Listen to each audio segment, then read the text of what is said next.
On this episode of Bold Beginnings, I'm speaking with Cassey Fye, a drama therapist based in Cleveland who uses the arts to help people heal, connect, and express themselves.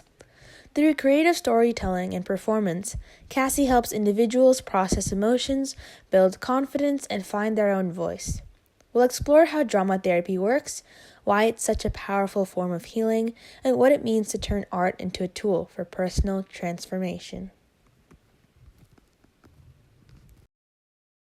So, can you tell us a little bit about your journey and what led you to the field of social work and drama therapy?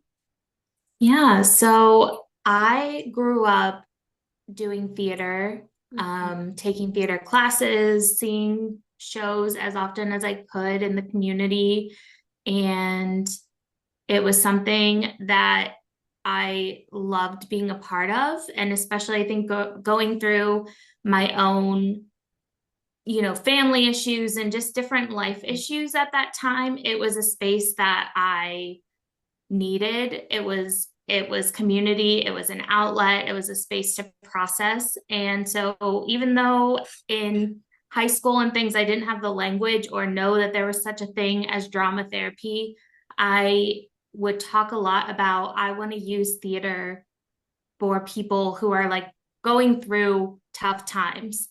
Um, and so I started my undergrad, went for theater, had a really wonderful advisor, and he introduced me to psychodrama, which is like a very specific type of theater intervention that takes some more training than drama therapy does. But then that introduced me to drama therapy, and I learned there's this whole field and way of doing that. The trouble was drama therapy is not overly popular in the Mhm. States, and especially being in Ohio. um, so I again turned to people like mentors I had in my life, and it was recommended I go to school for social work. One, because Case had a really wonderful program, but the master's in social work would allow me to do therapy after, a 2-year program. And so I thought that was like my best way of doing it and try to like piece it together. So I never thought about social work, honestly, until it was kind of like a next step to get me closer to the drama therapy. But I fell in love with social work and the flexibility that came with it because social workers work in so many places. They do therapy, but then they can do a lot of community based, more macro level, systems level work. Um, and so that gave me a bunch of great clinical tools, a bunch of great program development tools and opportunities. And it wasn't until just a few years ago I got connected to pursue the alternative training track for drama therapy, which is where if you already have like a license to do therapy, you can take the classes for drama therapy and work with somebody who's certified by the drama therapy board and earn your hours and get certified without going to like a traditional master's program. And yeah, that's where I am now. I just got into it because it helped me, and I knew it was a space and place for others to have respite or community and to process things without having to talk about it all the time. When maybe that was too difficult, and you could play a bit more and have it feel less overwhelming because life is often really overwhelming.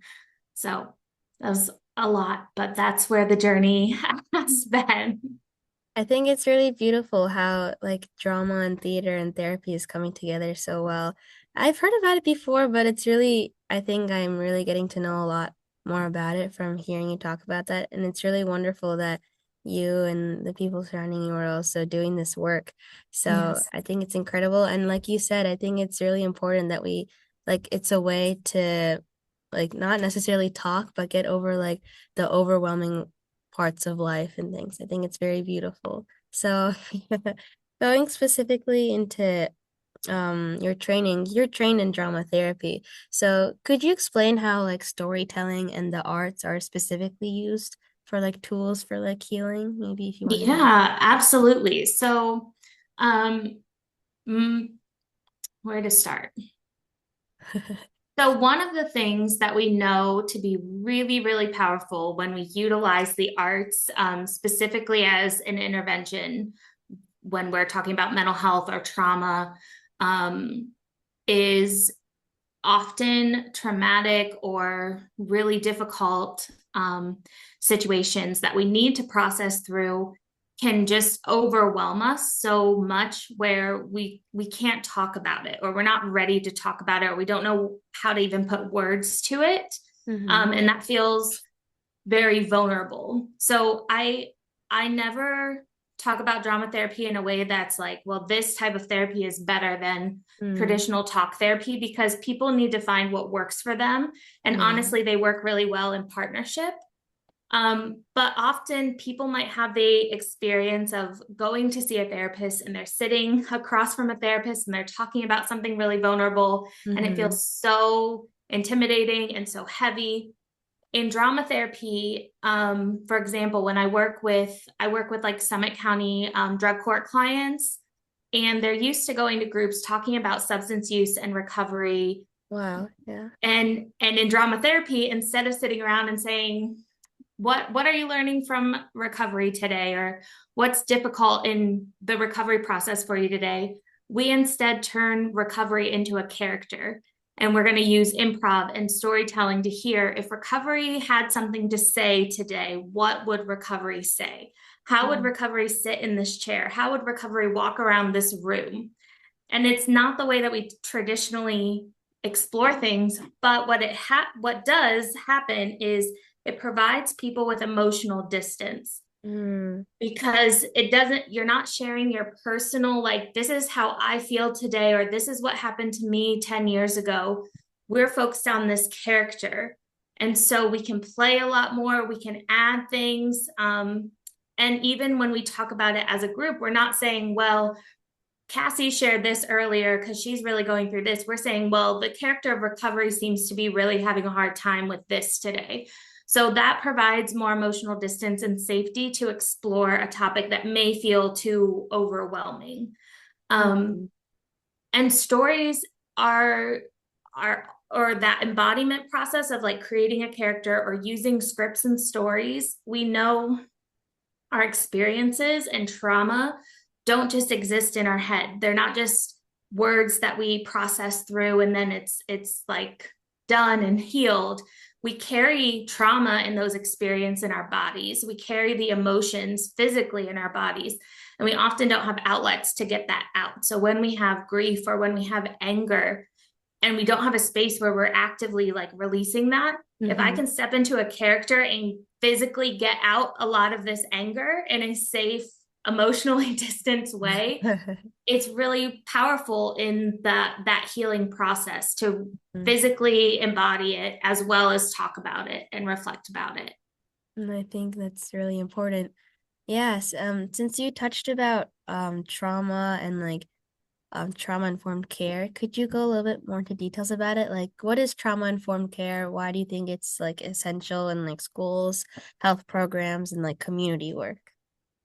Yeah, trauma informed care has become more of a shared language across a lot of different fields the past 10, 15 years, which has been really wonderful. To me, when I'm talking about trauma informed care, trauma informed practices, it's a way of being proactive and intentional in how we do life together, whether we're showing up in the classroom or um, coming to a therapy group, where as a therapist, there are certain things that I can do to embed these practices that hopefully, whether somebody's experienced trauma or not, um, they'll feel safer, they'll feel less anxiety. So Mm. some of the things that are like trauma informed practices are like adding structure. Structure is really important because especially in a group setting, if I know how this group goes every single week, I know we're going to start with a warm up. I know we're going to then move into something written and then embodiment, and then we'll do a closing discussion and reflection. My anxiety can kind of take a back seat because I know what's going to be expected of me in this group. When we establish like group norms at the beginning of every new group, you're creating the guidelines of how you guys are going to show up together. So some of those group norms that I kind of bring across with me wherever I am in spaces are things like speaking in draft and being okay to not feel like you have to get in your head about saying things perfectly, or you can just kind of process things and it's okay if it's a little jumbled up, that we can speak in draft and we can edit and come back and reflect, that we can take space and make space where some people might be really at ease to put their voice and opinions out there in a group, and others are more of the listener, or they really don't know when to like jump in or feel uncomfortable trying to jump in. And just recognizing that if I'm taking a bunch of space, then other people aren't getting their voice heard. And if I'm not adding my voice, I might not be contributing wisdom that I could to the group. And so when we all agree on these things, we have a way of being together. And if and when those aren't met, we can go back and say, hey, we agreed on these. There's been some harm. How do we repair it and move on? So it becomes more of a group effort as opposed to I'm a leader. I know what this group needs. We're showing up and co-creating together, which also is bringing consent and senses of control or autonomy. And so that also helps. And that's why it's a part of the trauma-informed process. The last piece I'll say on it, because in therapy it happens a lot, is typically in a first session, you might have a therapist that says, like, this is a safe space. You can talk about whatever you want. Here's our guidelines. Here's our boundaries. There's no judgment here. And that's all beautiful and well-meaning. I try to stay away from saying this is a safe space. I use a written piece called Necessary Space, and we read it out loud. And part of it says, there's no such thing as a safe space. We all carry scars and we all have caused wounds, because the real world, and acknowledging the systems and power dynamics and different things at play, it can feel dismissive to just claim a space as safe. That's something that the group co-creates and decides. And so instead, I like to say, how can we create opportunities for felt safety? Because what I need to feel safe is going to be different than the person next to me. And so being more intentional on what creating a safe space means and looks like, and not just like putting a sign up and saying, yep, this is a safe space, say what you want, because we're not acknowledging everything that people are bringing in with them when we do that. I think it's really nice how it's group therapy. I think it's a wonderful way, not just wonderful, but also very necessary way to acknowledge everybody's like feelings, voices, and acknowledge their presence. And I liked how you said it. It's more of a necessary space than a safe space. So I think that's really important. So going into more of like mental health, as program director at NAMI, can I say it right? NAMI, okay, NAMI Yep. Greater Cleveland. What are some of the main challenges you see in mental health today, especially for youth? So I think one that continues and all like historically has been, is always a funding aspect of, you know, what amount is allocated, you know, federally or through the state to support mental health programs, whether it's for youth or just general community. And so we continue to see changes in that over time. And this specific time is no different of seeing cuts to various mental health programming and supports. And organizations having to shift or, adjust so that they're still working to meet the needs. At NAMI, we all of our services, because they're not clinical, we're not doing therapy there. It is led by people in the community who have lived experience. So somebody who lives with a mental health condition, or a family member or loved one caring for somebody in their life living with a mental health condition. And they bring their lived experience, they get trained, and they volunteer as leaders of our programs. And so we often get referred to as the consumer perspective because we use lived experience as a form of expertise. There's a ton of expertise that we get going to school, becoming therapists or mental health specialists, but there is another kind of expertise that comes with lived experience, and we want to make sure that those voices are at the table. And I think specifically when thinking about youth and mental health, that's something that is starting to shift more, where youth are becoming or maybe not even becoming, but they're being given more space and seats at the table to come and be leaders and advocates and actually share what they're seeing within their groups and their communities, and helping to give input on what type of programs and services would actually benefit people their age. So I think that more youth-led programs, more youth-led discussions and opportunities is something that I've seen in the last couple of years shifting around, at least in the Northeast Ohio area. And I think that is great.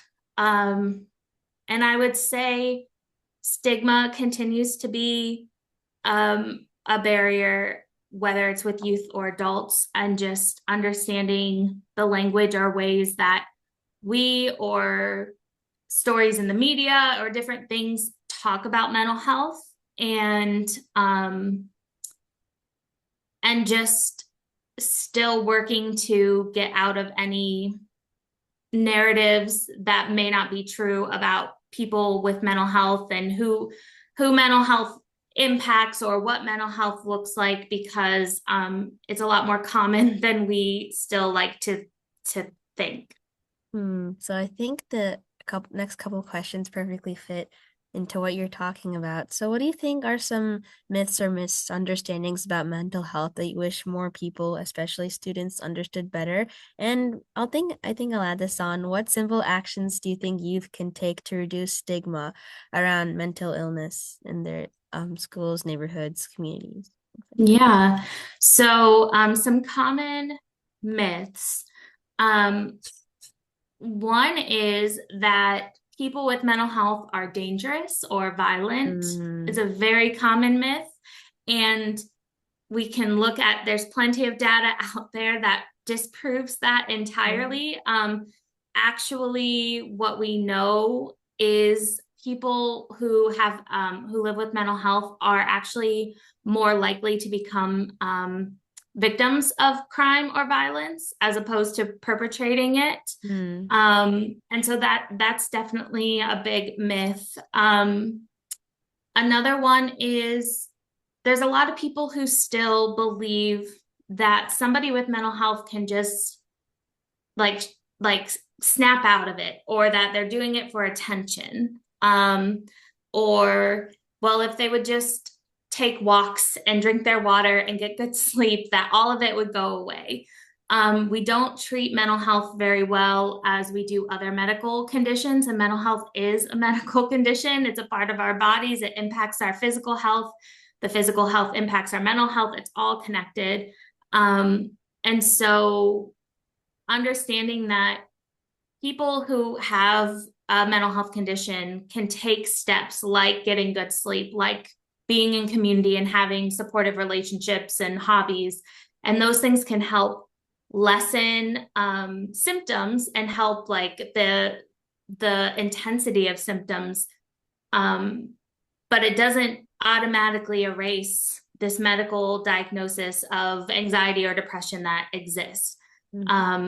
And so that's a myth for sure. I think the second question on what are some simple steps that youth could take in their schools or community. One is something that I really love seeing is students starting mental health specific like awareness groups at their schools, and maybe just putting out a couple, times a year, some type of awareness campaign or something like everybody wears green for mental health awareness, or bringing in a presenter or something like that, because it just establishes that at least in that space, we are okay to talk about mental health. And if you are struggling with it, you know that there is openness and people ready to hear. I think the go-to is like listening to your friends, but also understanding, even if it is a difficult situation, people know when their friends are sharing and going through a tough time, and they can engage and give feedback and validate and just be a good support person, but also understanding that sometimes the need may be higher than that level of support. And it is out of care when we go find whoever that trusted like adult or person is that you could share and say, hey, I think my friend is really like not in a good place, and not being afraid to find that person. And I'm not saying that every adult in your life is like somebody you want to go to, but identifying who that person is for you, so that if you ever are told something that is far beyond like where you might be able to provide support, that you have somebody who could support beyond, so that we are being aware, and just asking people how they're doing, and not being afraid to talk about when things aren't going well, that it's okay to not be okay statement.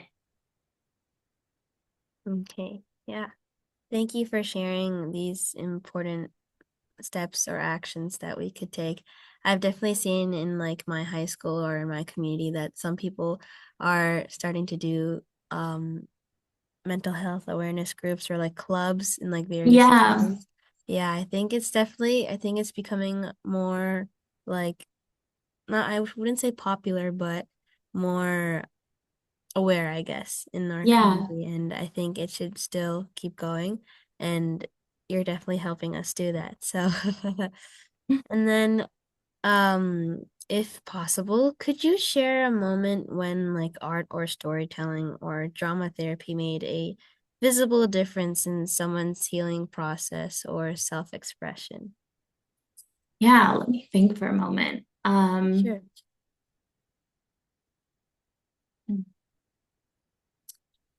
So I will use a couple years ago, I was running, it was the first like official drama therapy group that I was doing with the Cleveland drug court. And I had a small group of clients, and um, one particular client of mine was an older retired male, Mm-hmm. and he had been going through the cycle of like recovery and relapse and in and out of the court system for much of his adult life.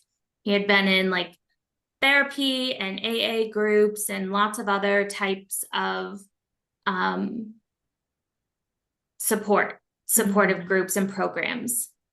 This was the first time doing drama therapy, and at the same time he was also able to do art therapy, so he got like welcome to this whole expressive arts world all at once. And he, like many people can be, were pretty like, he was resistant in the first couple of sessions, because it's weird, especially for somebody who has no art therapy drama background, like to come in and I'm saying like, hey, we're going to play this game and pretend to be these characters, or we're going to read this script. People are uncomfortable because that is like, I don't do that. I'm not an actor. I'm not on stage. So there's a time where we're warming up and we're getting more and more comfortable with it. But about halfway through our like 15-week program, he had talked to me in the middle of the group about talking with his doctor after a visit and saying he was in this drama therapy group. His doctor had never heard of drama therapy and was asking questions. And what he told me that he shared with his doctor was that drama therapy reminded him or taught him that he could have joy in the recovery process. That typically the recovery process, he's sitting in AA groups or in therapies, and he's talking about all of these ways of being that he had guilt or shame over, or apologies and things he needed to make and behaviors he needed to change. And while that was important, it got so heavy that he forgot that there was all of this joy and good stuff that he was like wanting to recover and stay recovered to enjoy and to have more of. And because drama therapy is playing games and creating these characters and scripts, he was having joy in that healing process and not necessarily leaving feeling really heavy or burdened with just processing the behaviors and the things that he had done in the past that he didn't like about his past. And that to me is what I keep on the hard therapy days, or just hard days in general, of like when there is pushback, or people who maybe are like, I don't know what this drama therapy thing is. Why am I writing a monologue about recovery? And we get to that point of like, oh, playing and creating and just expressing ourselves in another way is joyful. And even when we're going through hard things, we're worthy of finding joy and connecting with others and finding ways of life that like makes us excited, or reminds us of like the good that exists as well. And that's always one of my favorite moments I've had with drama therapy.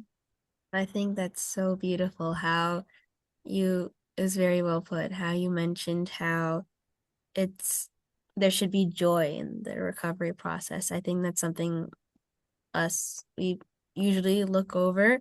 Like, Yeah. I think it's always been looked at as more of a straightforward just recovery process, and I think it's so beautiful how drama therapy is bringing joy and like the good parts of life into that process. That's so beautiful.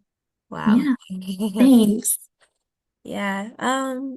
So I know drama therapy, you're involved with other people's mental health and other people's emotional well-being.